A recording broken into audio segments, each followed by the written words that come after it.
సుమన్ టీవీలో మీ business promotions కోసం ఈ కింది నెంబర్ను సంప్రదించగలరు.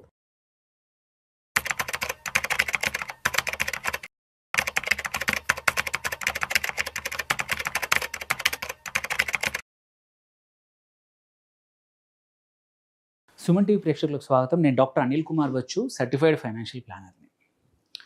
అందరికి కూడా మ్యూచువల్ ఫండ్లో ఇన్వెస్ట్ చేయాలని ఉంటుంది. అందులో కూడా ఏంటంటే చాలామంది రిటర్న్స్ చేసేవాళ్ళు ఉంటారు. అంటే నాకు హయ్యర్ రిటర్న్స్ కావాలి, పాస్ట్ పర్ఫార్మెన్స్ బేస్డ్ మీద అనేవాళ్ళు చాలామంది ఉంటారు. అలాంటి వాళ్ళు ఏంటంటే చాలామంది స్మాల్ క్యాప్స్ కేటగిరీకి వెళ్తూ ఉంటారు. బట్ ఈ స్మాల్ క్యాప్ మ్యూచువల్ ఫండ్స్ ఎవరి కోసం, ఇందులో ఎవరు ఇన్వెస్ట్ చేయాలి, ఎలా ఇన్వెస్ట్ చేయాలి, అందులో ఇండియాలో ఉన్న 35-40 స్మాల్ క్యాప్ ఫండ్లో ఏవి బాగా ఉన్నాయి, ఏవి well rated according to some of the websites, okay, long టర్మ్కి ఏవి బెస్ట్, మళ్ళీ మీరు కొత్తగా లంసమ్ పెట్టాలనుకున్నా ఆర్ జనరల్గా ఏంటంటే ఇవి సూటబుల్ అయ్యేది ఎస్ఐపిస్కి స్మాల్ క్యాప్స్. సో స్మాల్ క్యాప్లో ఎస్ఐపి కోసం ఎటువంటి ఫండ్స్ సెలెక్ట్ చేయాలి, ఎందుకంటే 30కి 30 అందరికీ సూటబుల్ కాకపోవచ్చు అండ్ మంచి పర్ఫామ్ చేయకపోవచ్చు. సో నేను మల్టిపుల్ రీసెర్చ్ కంపెనీస్ ఏవైతే ఉన్నాయో వాళ్ళు ఇచ్చిన రేటింగ్ ప్రకారం సార్ట్అవుట్ చేసి డేటా ప్రజెంట్ చేస్తున్నాను అనమాట. సో మనం చూసుకుంటే start with small cap mutual funds ఎవరికి సూట్ అవుతాయి. స్మాల్ క్యాప్ ఏంటంటే జనరల్గా హయ్యర్ రిస్క్తో కూడుకున్న ఫండ్స్ అనమాట. ఎందుకు వాళ్ళు స్మాల్ క్యాప్ ఫండ్ కంపెనీస్లో పెడతారు. స్మాల్ క్యాప్ అని ఇండియాలో డెఫినేషన్ ఏంటంటే మార్కెట్ క్యాప్ ప్రకారము మనం కంపెనీస్ని లిస్ట్ అవుట్ చేసినప్పుడు 251 నంబర్ నుంచి లిస్టెడ్ నియర్లీ 9,200 వరకు ఉన్నాయి. మిగిలిన ఫండ్స్ అంటే 9,000 కంపెనీస్ ఏవైతే ఉన్నాయో వాటిని స్మాల్, మైక్రో అలా పేర్లు పెడతామన్నమాట.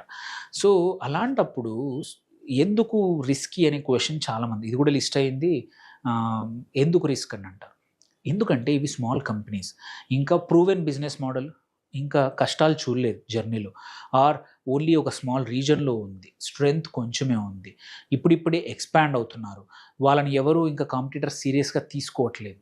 సో ఛాలెంజెస్ లేని కంపెనీ ఇప్పటివరకు బాగా ఫాస్ట్గా గ్రో అయింది.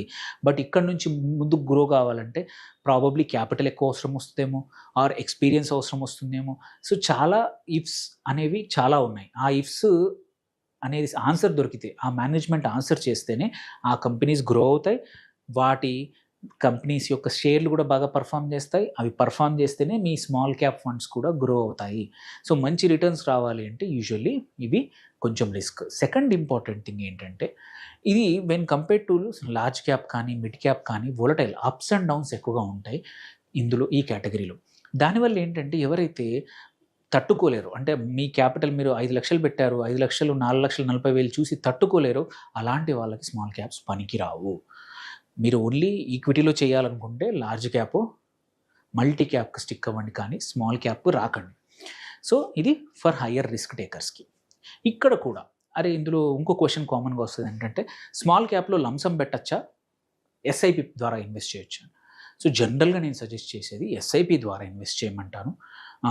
ఎందుకంటే మనము యావరేజ్ చేసుకుంటున్నాం, మార్కెట్స్ వోలటైల్ ఉన్నా కానీ ఎలా ఉన్నా సరే అప్స్ అండ్ డౌన్స్ మనం చేస్తాం.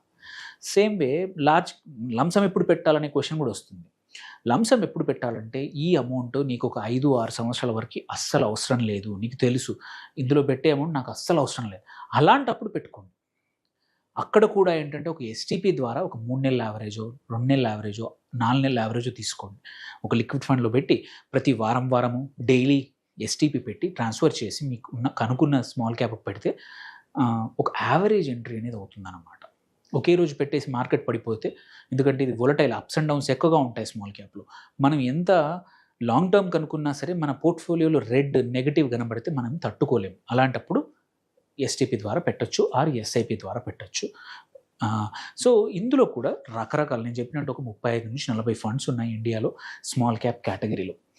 ఈ కేటగిరీలో కూడా ఎందుకంటే ఇంకొక అడ్వాంటేజ్ అని కానివ్వండి, ఇంకొక డిసడ్వాంటేజ్ కానీ ఏంటంటే స్మాల్ క్యాప్ కేటగిరీకి యూనివర్స్ అంటే నంబర్ ఆఫ్ కంపెనీస్ వీళ్ళు సెలెక్ట్ చేసుకునే అవకాశం పెద్దగా ఉంది.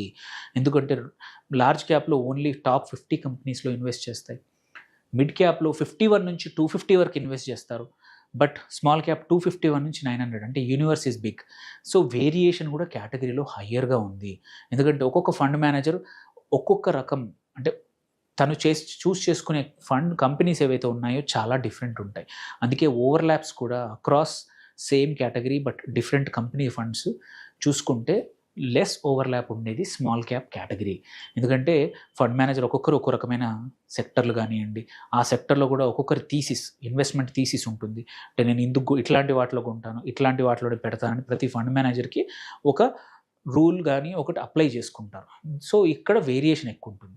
సో, ఇప్పుడు కమింగ్ టు కొన్ని ఫండ్స్ అంటే మంచి rating 5 star rating, 4 star rating అని ఫండ్ యొక్క పర్ఫార్మెన్స్ కానీ, ఫండ్ మేనేజర్‌ని కానీ, అండ్ ఆ యాసెట్ మేనేజ్మెంట్ కంపెనీ కానీ, పాస్ట్ రిటర్న్స్ కానియండి, అండ్ వాటి యొక్క నంబర్స్ ఏమంటారు స్టాండర్డ్ డీవియేషన్ గానీ, ఆల్ఫా గానీ, మిగిలిన అన్ని నంబర్స్ బీటా గానీ చూసుకొని దాని బేసిస్ మీద ఈ రేటింగ్స్ ఇస్తా ఉంటాయి మల్టిపుల్ ఏజెన్సీస్. సో, ఇక్కడ మనం అది డిస్కస్ చేస్తున్నాము. సో, మనం చూసుకుంటే Bandhan small cap, Invesco India small cap fund 2 కూడా 5 స్టార్ రేటెడ్. సో, ఇక్కడ చూసుకుంటే మనము ఒక ₹1000 minimum investment. Most of the ఫండ్స్‌లో మినిమమ్ ఇన్వెస్ట్‌మెంట్ ₹1000 ఎస్ఐపి. కొన్నిట్లలో మాత్రం నిప్పాన్ ఇండియా స్మాల్ క్యాప్ కానీ, క్వాంట్ స్మాల్ క్యాప్ కానీ, అండ్ టాటా స్మాల్ క్యాప్ కానీ ఇవి 5,000 ఉన్నాయి. మిగిలినన్నింటికి కూడా most of them 100,000 investments. So, small క్యాప్‌లో దెన్ మోస్ట్ ఇంపార్టెంట్ థింగ్ ఏంటంటే ఇక్కడ ఎక్స్‌పెన్స్ రేషియో అనేది చూస్తూ ఉంటాం. సో, ఎక్స్‌పెన్స్ రేషియో వైపు చూసుకున్నా కానీ మనకి ఇక్కడ తక్కువగానే ఉంది. 0.4 ఉంది ఈ 2 ఫండ్స్ కూడా.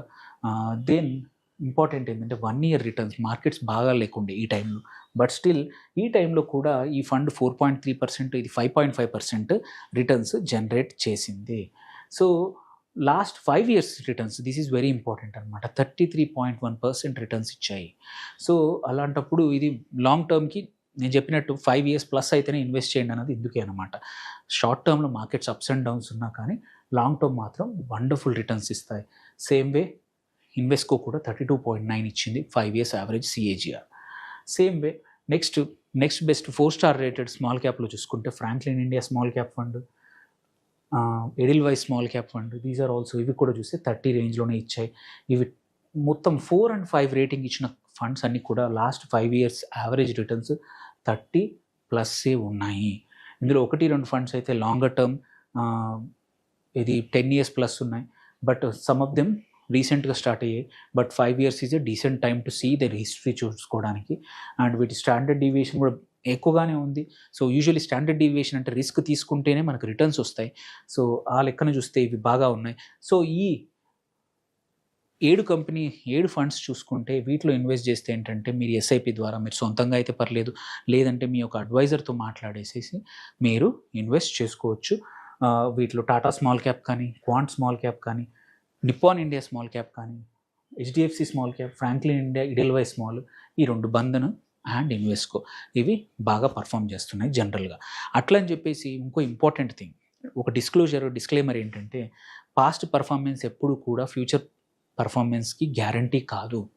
బట్ జనరల్గా ఏంటంటే పాస్ట్ పర్ఫార్మెన్స్ యూజువల్లీ అలా వస్తున్నప్పుడు కన్సిస్టెంట్గా వస్తే మాత్రం ఒక ఫండ్ ప్రతి క్వార్టర్లో చూసుకున్న ప్రతి ఇయర్కి రిటర్న్స్లో కూడా కన్సిస్టెంట్గా టాప్ 5లో ఉంది, ఆర్ ఎప్పుడు కూడా 4 and 5 స్టార్ రేటెడ్ ఉంది అంటే మాత్రం there is a high chance that ఆ ఫండ్ ఫ్యూచర్లో కూడా అలాగే రిటర్న్స్ ఇవ్వచ్చు అనేది మనకి గైడెన్స్ అనమాట. సో, అందుకోసమే ఈ 6 ఫండ్స్ 2025లో మీరు ఎస్ఐపి స్మాల్ క్యాప్లో చేయాలంటే వీటిని సెలెక్ట్ చేసుకోండి. ఎస్ఐపికి కానీ ఆర్ ఈవెన్ లంసమ్ కూడా. ఎనీ క్వశ్చన్స్ ఉంటే పోస్ట్ చేయండి. Thank you for watching. Signing off doctor Anil Kumar Bachu.